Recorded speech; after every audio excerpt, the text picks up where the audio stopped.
El Centro de Estudios Avanzados de Puerto Rico y el Caribe, con el auspicio de National Endowment for the Humanities, presenta Arte en el Centro.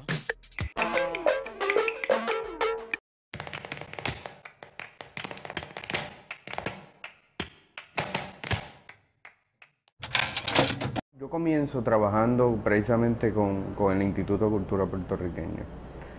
Eh, Eso me da participación a ver obras en colecciones que en mi vida había visto en libros, posiblemente cosas que había estudiado en la biblioteca, cosas que había visto superficialmente, pero no había tomado en consideración. Al principio, al estudiar arte era algo que me fascinaba, pero no entendía bien lo que era ser artista. Yo creo que como una cosa que como la dominaba bien, como sabía que el, que el dibujo era algo que podía, que para mí era fácil, inclusive la pintura, desde que tenía mis 10 o 12 años, no veía como algo que fuera tan importante como el pensar que ser artista era algo tan importante, pero si algo me impactó fueron las obras de los exiliados españoles, que era una obra totalmente, para mí era desconocida, y ahí empiezo a comprender un poco lo que vienen siendo las generaciones posteriores, lo que viene siendo los artistas del 50, de Dibetco, de la División de Educación de la Comunidad, y cómo es que estos artistas de alguna manera fueron a su vez estudiantes de esos que fueron a su vez sus maestros, que a lo mejor no tuvieron tanta importancia en términos de que no siempre se le da esa importancia dentro de la historia del arte en Puerto Rico, pero me fui dando cuenta que a través de conocer estos artistas de los años 30 y luego ir conociendo los artistas de los 50, pues ahí precisamente me invita a seguir buscando sobre la intención de cada uno de estos artistas, y me voy dando cuenta de muchas cosas que para mí ser artista pues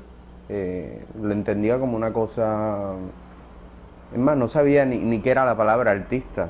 Lo empecé a estudiar y realmente no lo entendía. Tenía la inclinación de querer ser pintor, querer ser dibujante, querer ser escultor, querer ser un poquito de cada cosa.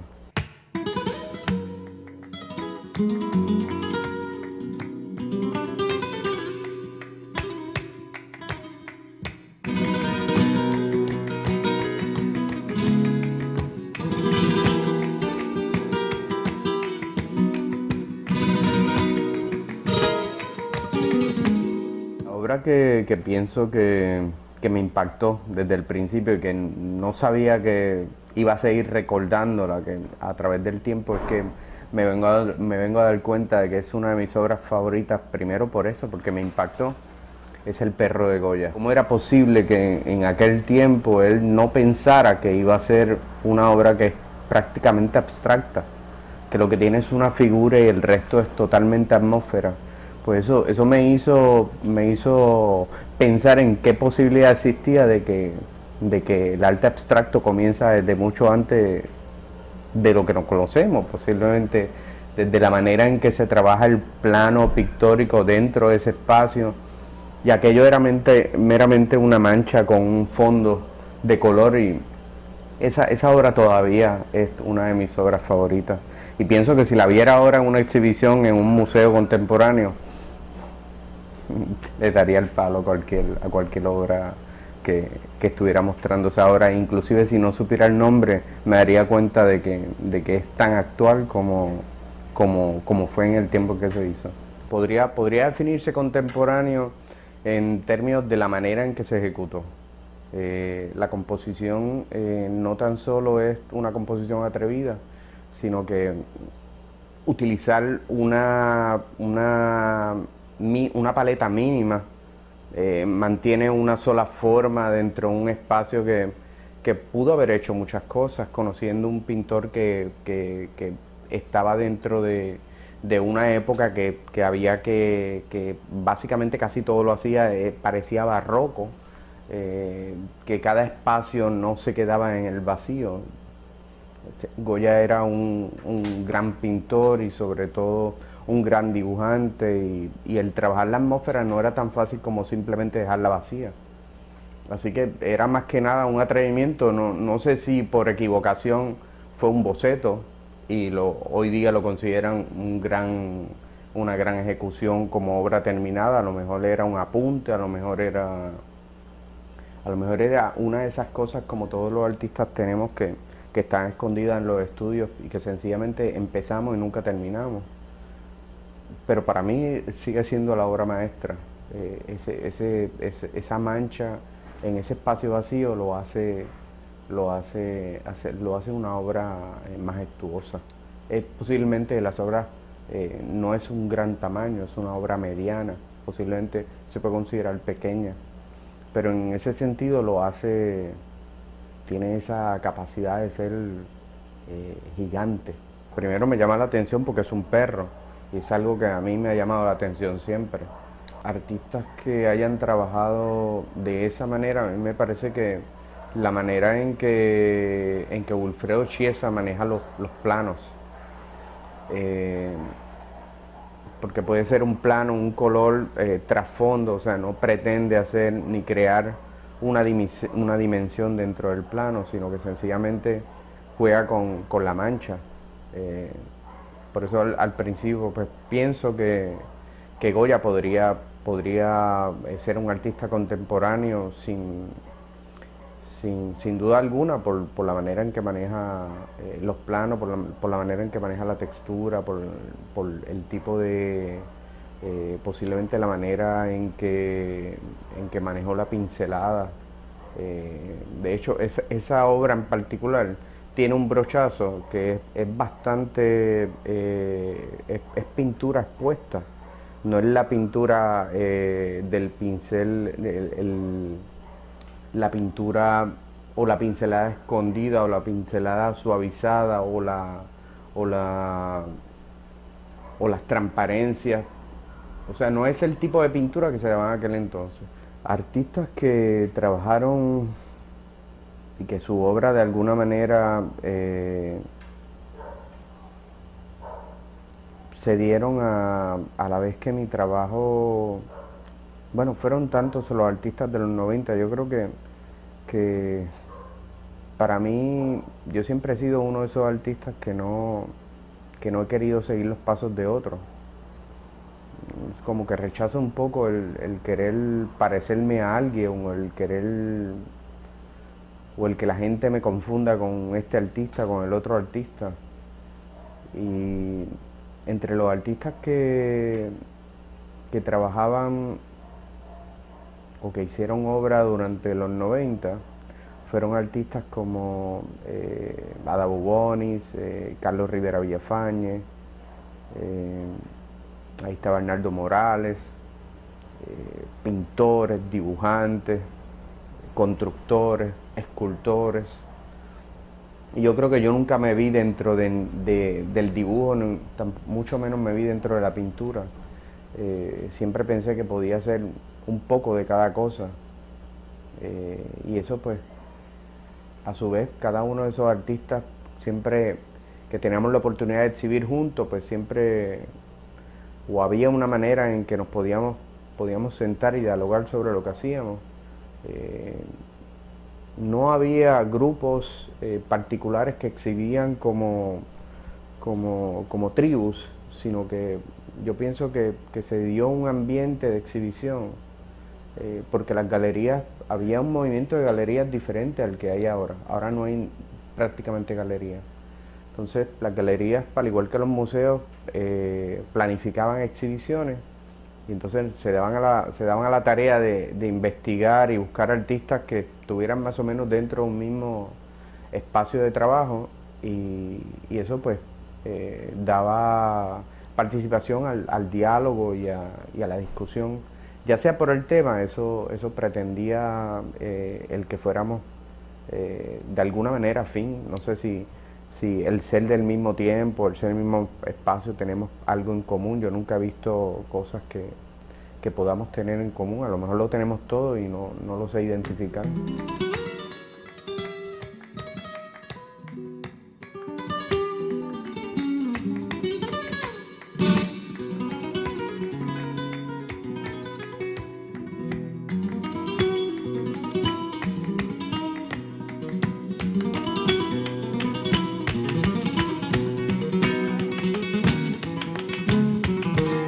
Al principio comencé trabajando en un pequeño espacio que lo consideré básicamente una tienda, ¿no? Me acababa de casar, tenía necesidad de vender, de comprar, de sacar dinero, tenía una familia. Por lo tanto, comencé un pequeño negocio se llamó Taller Anaiboa, y resulta que de ahí empezamos a producir cosas de la nada. No tenía dinero, así que hacía talla de santo con balaustres de San Juan. Me iba por los basureros a conseguir cosas, muebles, cosas que yo pudiera pintar o que pudiera rehacer y construir.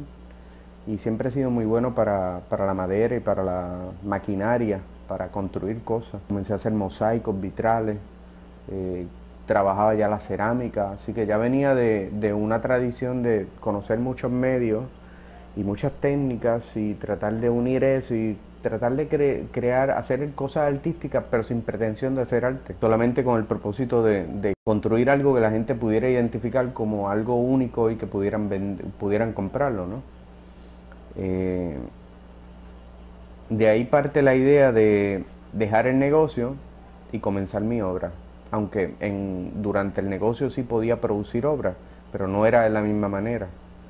Así que surge el comenzar a producir para mí como artista. Yo creo que siempre lo hice, solo que no lo exhibía o son de esas cosas que a veces uno piensa que no son necesariamente obra para exhibir, sino que son simplemente investigaciones. Yo considero el taller como un laboratorio y puedo hacer 1000 cosas y no quiere decir que las 1000 cosas sean buenas. Se da en la tarea misma de poder producir cosas, el poder conseguir algo bueno o algo decente o algo que yo considere una buena pieza. Al manejar tantos medios, me doy a la tarea de moverme del dibujo a la pintura, porque usualmente cuando trabajo mucho dibujo, como que me canso un poco del dibujo. Y entonces decido agarrar la pintura. Claro, una cosa no se puede dar sin la otra. Pienso que cada vez que pinto, dibujo, y cada vez que dibujo, pinto. Y es como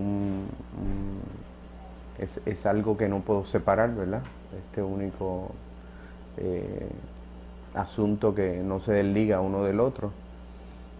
Pero de igual manera me canso de trabajar bidimensional y agarro el objeto que tanto me llama la atención, primero porque me gusta la historia, me apasiona la historia, me apasiona el uso de cada uno de estos artefactos que de alguna manera perteneció a algo, a un tiempo, a un objeto. Recuerdo haber leído una vez para definir un poco esto, ¿no?, del objeto,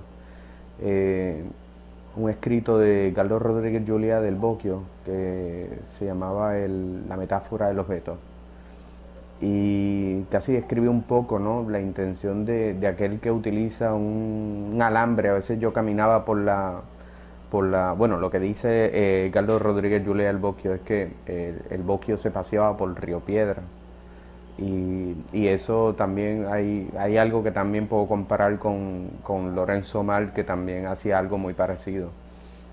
Al pasear por Río Piedra o por las calles de Río Piedra, cada objeto, cada cosa que se encontraba tenía un valor relativo al lugar donde lo encontraba, ya sea porque era una lata, o ya sea porque era un papel, o ya sea porque fuera lo que fuera. En el caso de los objetos históricos, hay objetos que pertenecen a un instrumento que se utilizó para algo, que en algún momento todo objeto tiene una historia. Por eso me interesaba agarrar estos múltiples objetos y estas múltiples cosas y construir este micromundo, un microcosmos, hacer de un espacio pequeño hacer un cuento, una historia, que nunca, ¿verdad? Una historia que no se define, una historia que tampoco se define. Y eso me llamaba la atención, entonces ahí empiezo a utilizar pintura dentro de la construcción.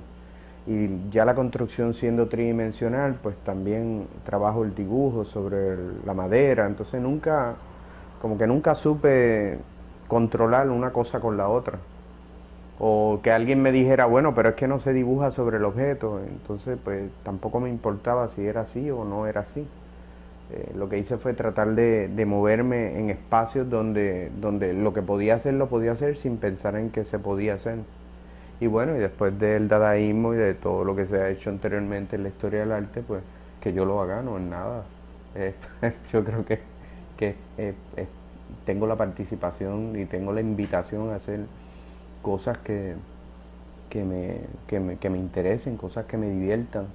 Y yo creo que en esto del arte yo sí, yo puedo decir que me divierto con él. Me lo gozo y es por eso es que me encanta tanto, porque me lo disfruto una y otra vez. Hay algo que me constantemente me provoca el producir cosas, no en un solo medio, sino en varios medios, porque depende de la manera en que yo pienso que se va a ver mejor. O sea, es algo que me llama la atención porque puedo estar leyendo algo, puedo estar viendo televisión, o puedo estar viendo una película, o puedo tener algo que oigo, y lo hago en forma literal, de esta manera, porque es como si fuera un radar gigantesco que me provoca el tener que producir cosas sin poder parar. Yo me considero una hormiguita en mi taller. Nunca paro de producir. Tengo libretas de bocetos constantes que controlo esa información porque no puedo producir tanto como para llenar este espacio porque sí, prácticamente lo tengo lleno, pero lo que quiero decir con eso es que no lo veo en la pintura como lo veo en la fotografía. Cuando quiero dibujar, dibujo y a veces pinto sobre el dibujo o viceversa.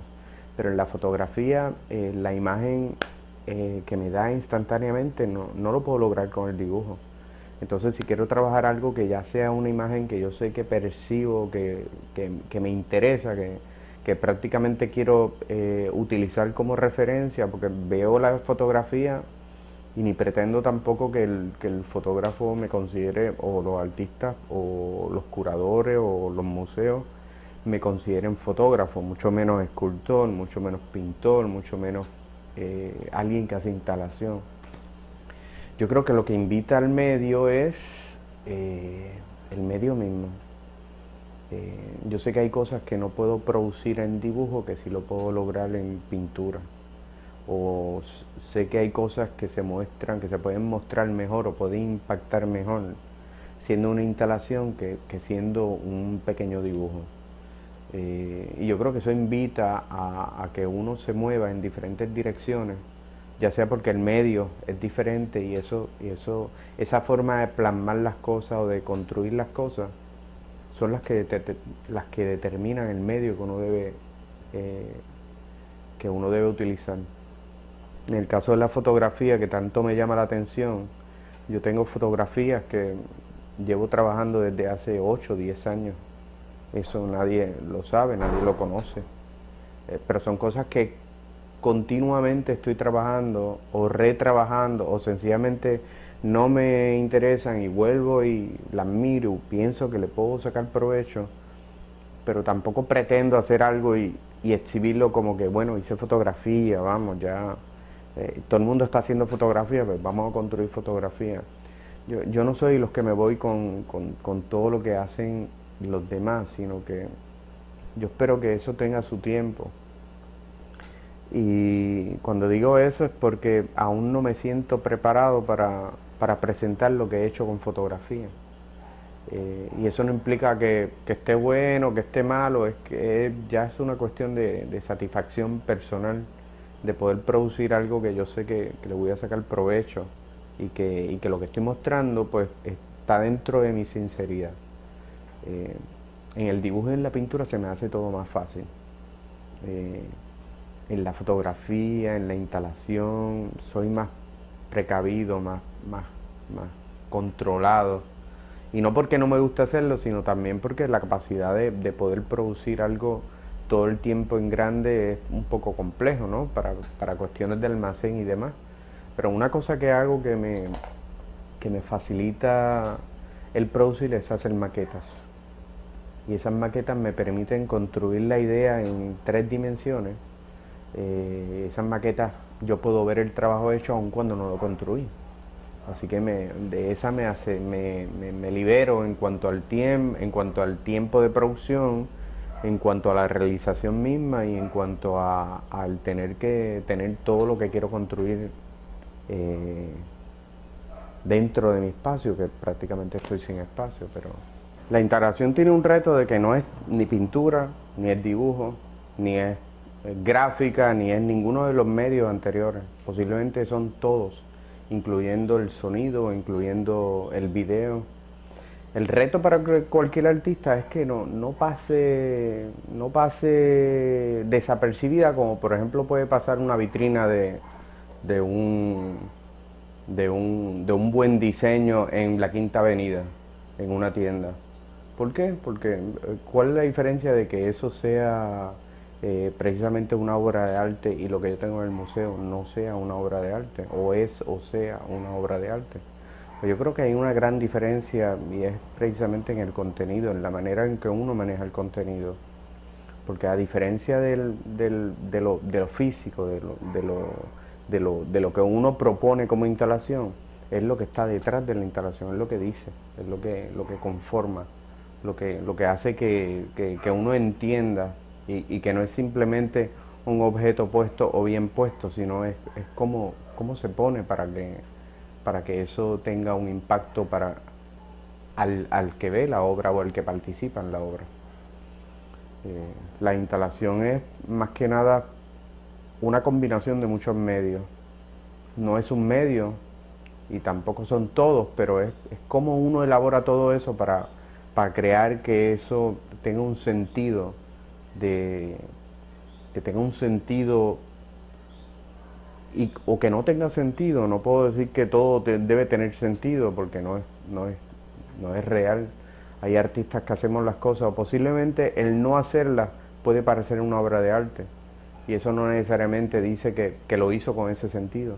Así que yo creo que al final es lo que se muestra, es el impacto de lo que tenemos de frente y nos hace de alguna manera proyectar algo de lo que reconocemos, de lo que vivimos, de lo que sentimos o sencillamente de lo que experimentamos.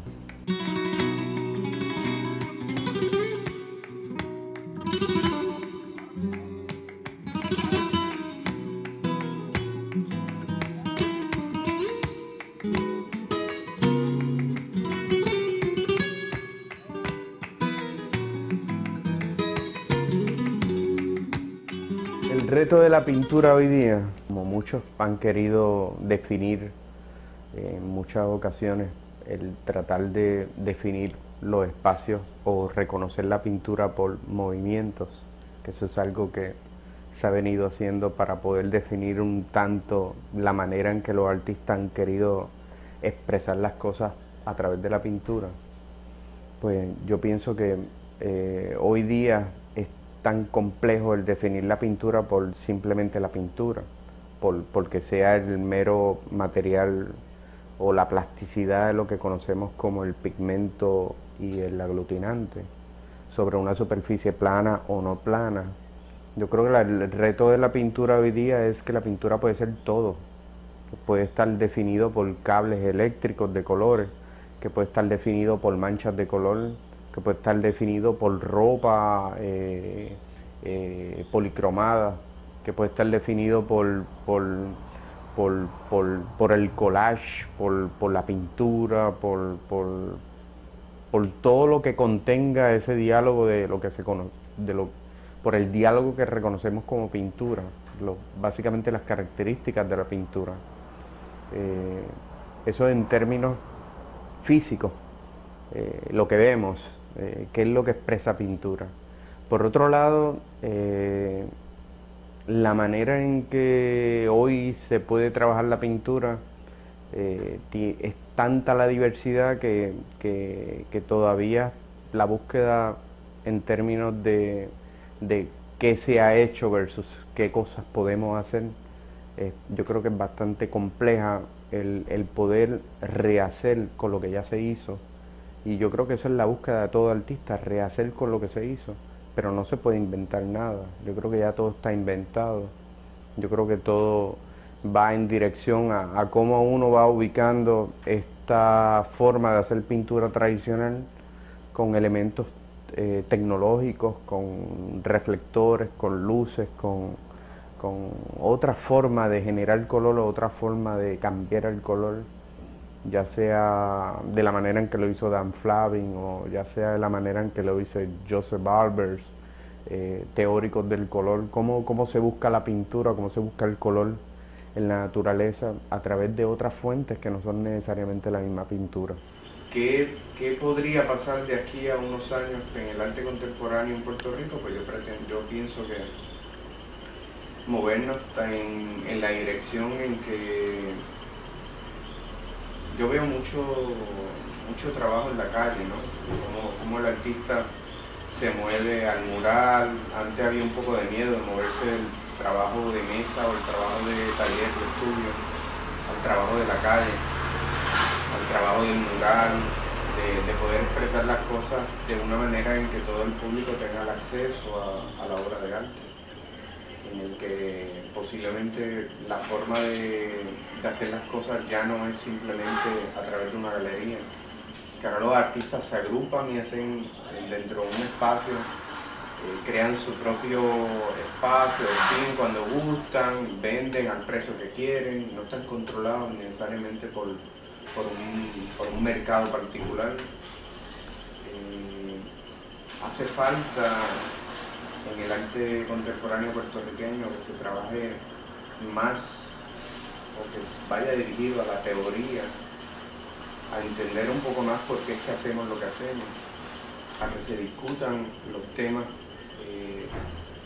que a todos nos preocupan, que nos atañen, cosas que son muy particulares en la vida diaria del puertorriqueño, como la violencia, por ejemplo,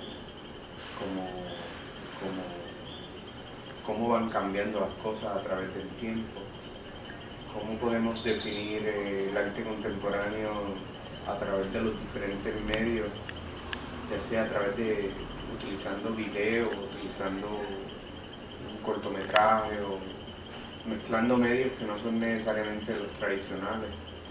Yo veo al arte contemporáneo puertorriqueño o a nosotros los artistas dentro de un espacio de trabajo donde todavía vamos a estar trabajando a lo que quién soy yo dentro de las artes puertorriqueñas, a diferencia de otros artistas, quiénes son ellos también. Entonces uno tiende a cuestionarse el por qué el artista dentro de una sociedad puertorriqueña o por qué el artista dentro de cualquier sociedad. Y yo creo que tenemos una participación genuina de poder seguir haciendo y de poder seguir captando lo que tenemos alrededor. Agarramos un tanto de lo que es la historia, de lo que nos concierne. Y yo creo que a través de eso, pues, la verdad es que el arte contemporáneo en Puerto Rico requiere también de movilizarnos fuera de la isla. Es algo que no necesariamente, no es que no tenemos la oportunidad, porque posiblemente tenemos la oportunidad, pero sería bueno que otra gente también viera el trabajo que hacemos, a diferencia de lo que hacen otros artistas en el resto del mundo. Y como puertorriqueño me doy la patada de que somos tan buenos como cualquiera.